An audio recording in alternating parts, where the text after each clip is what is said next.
450. So ang tropa natin kumuha ngayon and isa siya sa mga pinakaunang owners ng 450 MT. So tingnan natin. Start up natin. Ganda ng switch oh.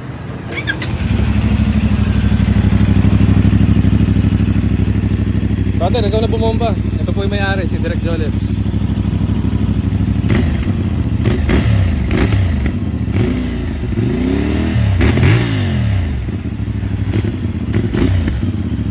Okay, so pinaram tayo ni Brother Joleps ng kanyang 450 MT and ikot natin saglit.